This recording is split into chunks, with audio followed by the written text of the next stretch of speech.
Hey everybody, so today I want to talk about an extremely serious outdoors excursion that I just went on, and I put my survival gear to the absolute ultimate test. The Cold Steel SRK was my blade of choice, and I beat this thing to hell and back. Chopping, cooking, just everything imaginable, and you can see it is worn bad. So I'm upgrading to the Ontario SP5, which is a bigger blade.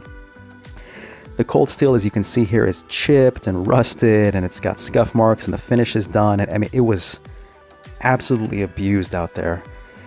And it really shows in the edge, especially. There's a chip right there. It is spent. The sheath held up surprisingly well, though. That surprised me. But it's going to be retired, because for serious woodwork, it was just very mediocre, and you need some more mass. And that's why I'm going to be incorporating a bigger blade, and it's going to be a belt blade, not a pocket blade. Did some cooking out there. It doesn't really matter one way or the other what you do with that. I even tried raising chicks as a side note. That was just for my prepper kick I was going on. That was quite difficult, actually. They're pesky little bastards. For them, I just cooked some like millet or whatever, some grains. They seem to like that. But as far as the shelter I had out there, it was extremely primitive, and I got caught up in the monsoons. And so I was chopping away shrub matter to try and make a little cave in the trees, so to speak, and then line that with a heavy tarp. And you can see the SRK is just hanging on a branch there, getting soaked in the serious rain.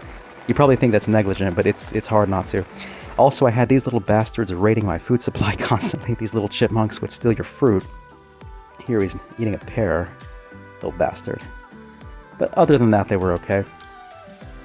And there were some cow, though. They kind of startled me a little more because they were pretty aggressive, the male ones. Before that, I had tried setting up in the desert, and that was tricky. I made an underground shelter because, as you can see here, that took a lot of time digging, but it was sufficient. It worked. The river there was pretty bad, though. The water was all green and murky and unpalatable. Had to boil it and filter it, and it still tasted awful. And now I'm back in the suburbs, just recouping and reassessing my systems, which is why I'm looking at my blades and looking at all my different systems to swap out. And now at least I get to eat some real food. I'm here cooking. I still got my survival foods, though. Out in the desert was mostly onions as anti-scurvy. Onions, lentils, rice, and lemon as well to prevent scurvy. And so here in the suburbs, I just have those foods left over in my car.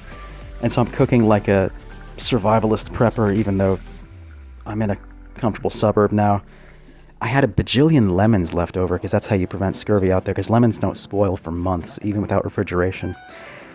But, you know, it's interesting being back in the suburbs after 9 months. That was crazy. It was crazy fun, though, and frankly, I want to get back as soon as possible, because I enjoyed being in the middle of nowhere, middle of nature. Got this bigger blade now, as you can see. Gonna bring that when I go. And that's how it looks on your belt. It is nowhere near as hard to carry as you think, and there it is in the hand. Because when I was out in nature, the biggest complaint I had was that the SRK was not massy enough. But this definitely works better. So I just figured I'd share that with you guys, and I'm going to try and start posting regularly.